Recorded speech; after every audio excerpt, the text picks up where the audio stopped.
Hello, punters, and welcome to Big Red and the Silver Fox this week, day one of the championship. So, big Carter racing coming up.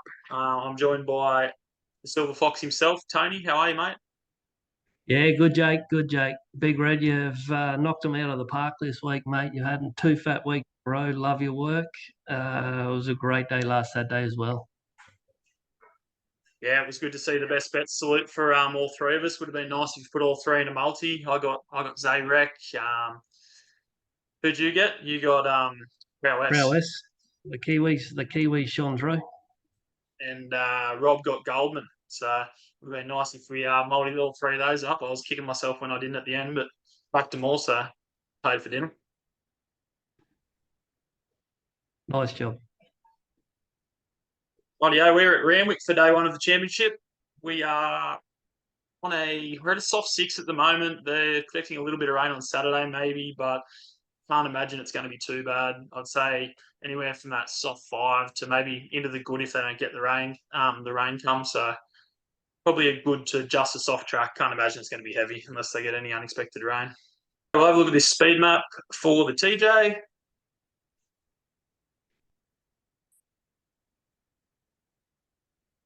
What do you think here, Tony? Plenty of speed, mate. Yeah, they're the A graders. This is the best that Australia can produce, and it was good to see our horses go overseas through the week and run good. Troy Corson sent his good horse over there, the astronomer, and it showed him up. So this is the best that we can find. Nature Strip. God, I hope he comes back. It'd be good to see the superstar, and he'll put a bit of pressure on him early and just test a few of these younger fellas out. Marzu from the barrier one, God, he'll get a great run. If he finds an out at the top of the lane, he'll be very hard to beat. I wish I win. I just think he sits back on a nice hot speed and he starts to find his way to the line. On the back of Lost and Running, taking him into the race in secret. They'll be pushing out. They're just going to provide that nice card up into the race, and Trumby be pulling out around them and going bang. Yeah, I thought the key to the speed map was these few horses that are on speed horses that have drawn wide, like your Shades of Rose, your Maramia. Because Marzu and Overpass hold up from those inside gates, it's just going to force Nature Strip, passive aggressive, Shades of Rose to be aggressive early from the outside. So I think if they all cross, they're going to have a genuine tempo, and that's going to set it up for those back markers like Giga Kick and I Wish I Win, as long as they're sort of coming off the heels of someone on the corner and not too far off them, and the track's playing fair. I think they come over the top. Yeah, we're funny how we both like a horse from sort of worse than midfield in the run. Well, that's the way I see him going anyway. What the market show us up, bud? Kicks come up favourite $4.20. The old boy Nature Strip $5.50. In secret $6. I Wish I Win $8.50. Private Eye $9.50. Passive aggressive 11s. Marzu $14. Lost and Running 17s. Lofty Strike, Rob's favourite horse, $17. And Longer the rest. Rob will be cheering if the $17 lobs, mate. I don't think he'll go against us when he gets a chance at it.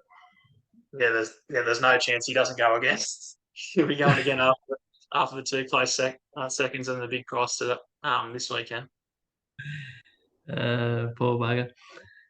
Yeah, I think the market's got it right. I think a lot of the people are just hoping for Nature Strip. We all know at his best he's gonna be somewhere thereabouts. Is he at his best? That's a big question that I would like answered. We're going to find out on Saturday. I haven't got him in my top four, but I did put him in as a danger as a knockout in the Quaddie. I'll have a look at this last start replay here of.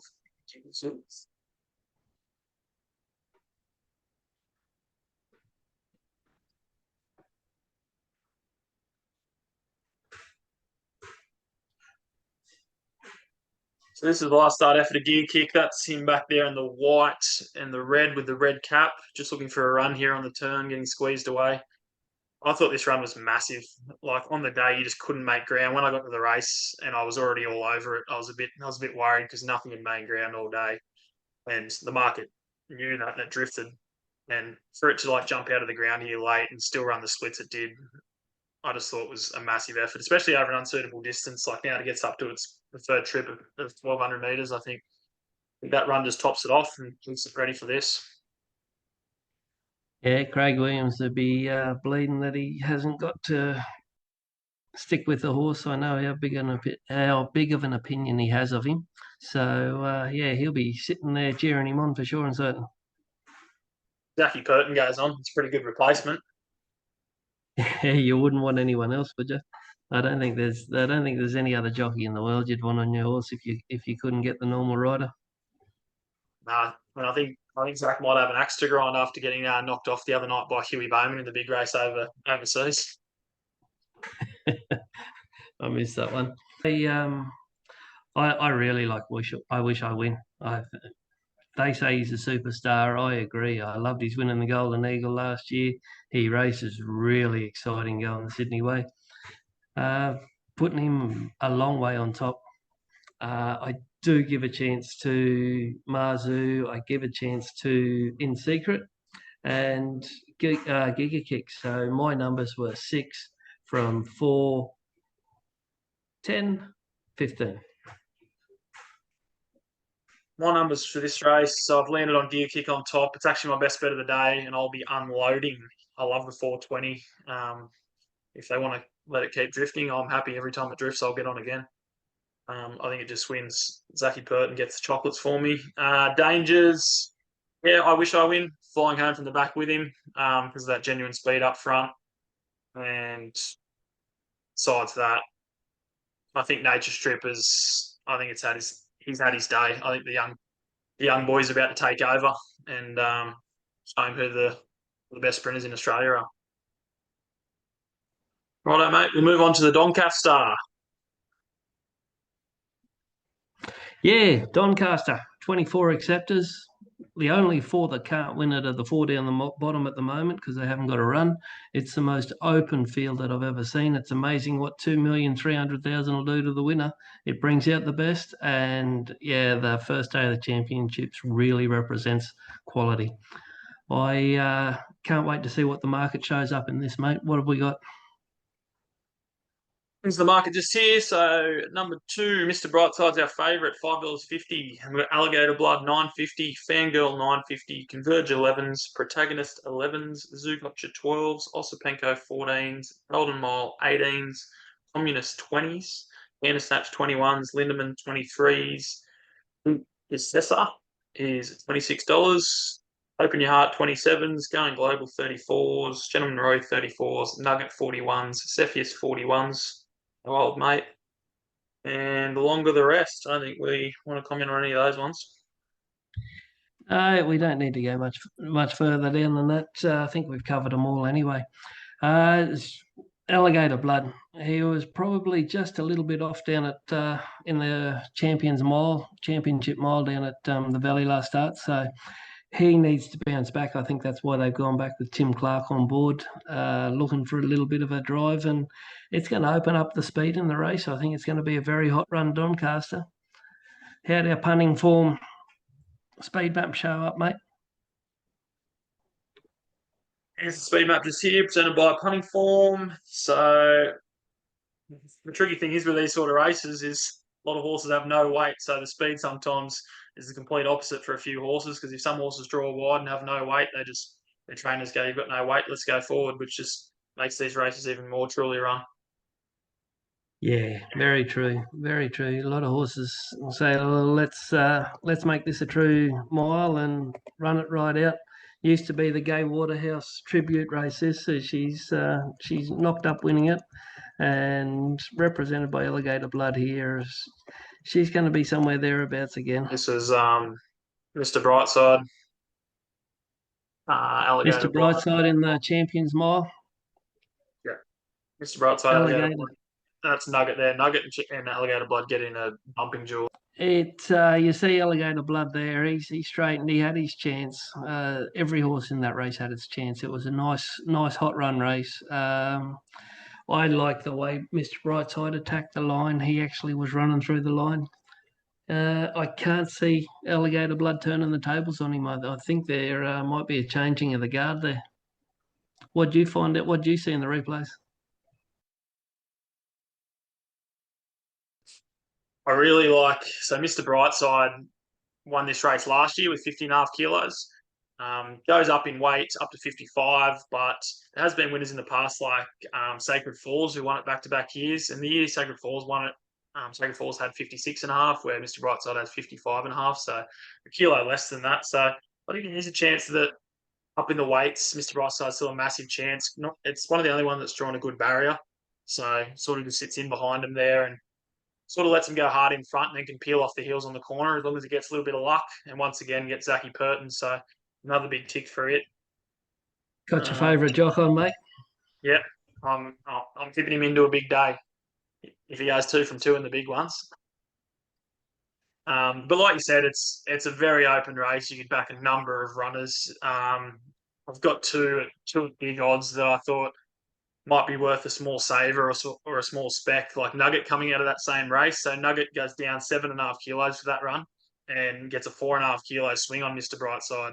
And also got in that pumping jaw on the corner. So I think if it got a better run in that race and it only finishes a length off Mr. Brightside and it gets a 4.5 kilo swing, I think that sort of brings it into it.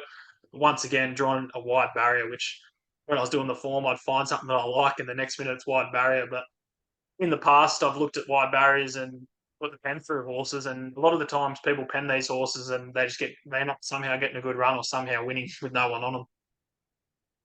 Yeah, the glory of this is all he needs is probably a little bit of cover. No weight on his back, as you said, dropping 7 kilos of them horses for only getting beaten half a length. Definitely puts him into it. The 22L probably does take care of him a little bit, but not without a chance in the race. Yeah, the only other one that at odds that I was kicking up for, which also has a wide barrier, is Communist. So I really like it when the 3-year-olds go up against the older horses and sort of run all right, sort of level or like just down in the weight. So like he ran against Enemo and Converge and Fangirl last start and has probably finished nearly alongside half a length off Fangirl.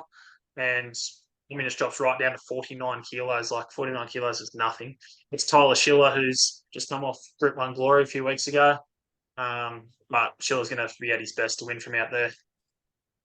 Yeah, I probably don't think Tyler can actually ride the 49. He'll be around the 50 kilo mark somewhere around there. So while he does get in very, very light at the weights, he's got a barrier to deal with. And yeah, it's going to be tough. Like, 3-year-olds can look good against the older horses while they're getting a little bit of favour through the run. When they've got to do it tough, they really seem to struggle. What was the lightest you got down to, mate? My first ride in a race, I had to ride 48. I could only ride 48.5, and that was the lightest I ever rode ever again. The Melbourne Cup in 2006, I rode 51.5. And the horse that I won the Brisbane Cup on, I rode 51 kilos. You could smell my shit through my ribs, is usually what we say about it. I was that skinny.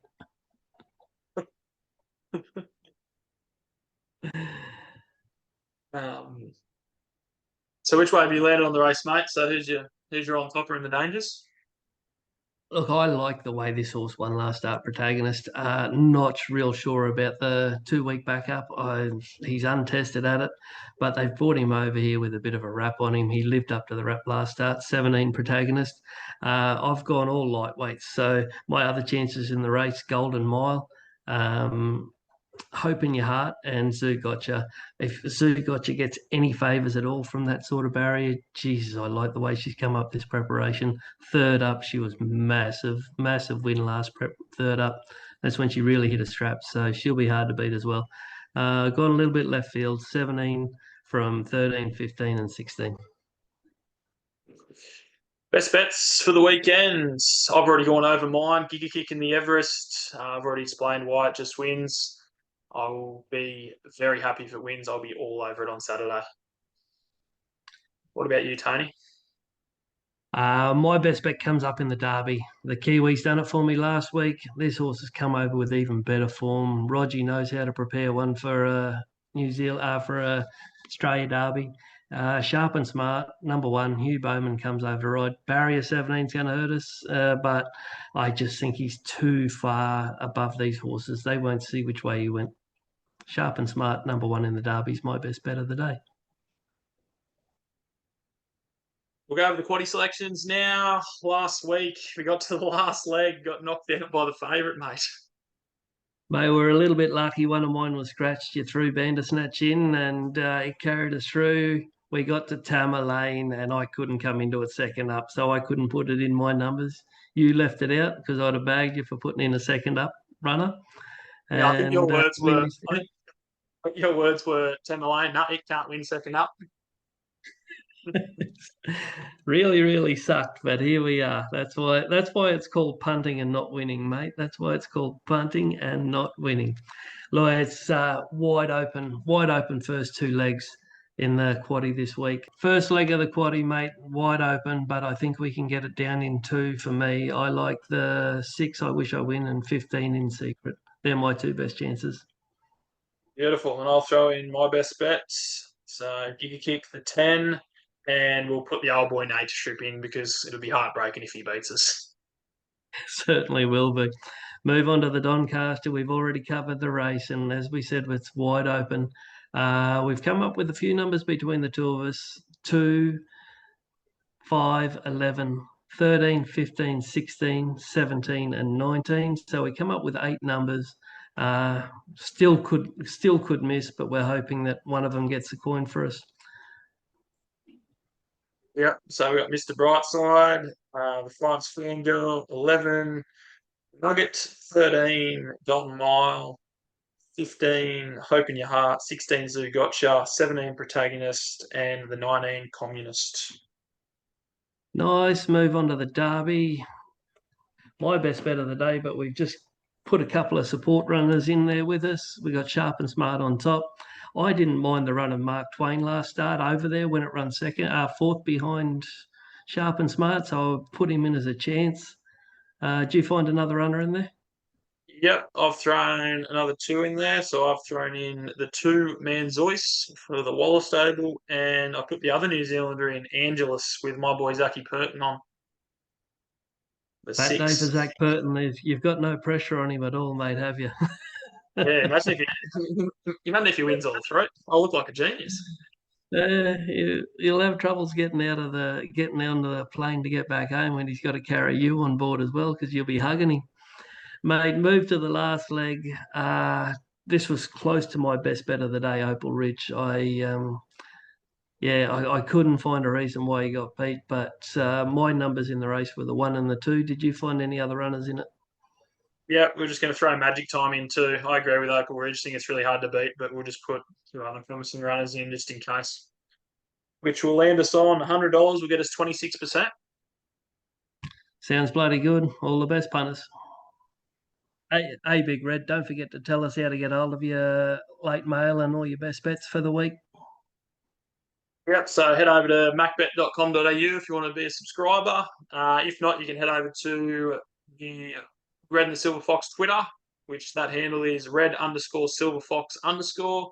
And there we'll post our quaddie numbers if there's any changes to the quaddies and our best bets on there, as well as over on the Big Red and the Silver Fox TikTok, which will have my best bet, Tony's best bet, and also Rob's best bet for down in Melbourne.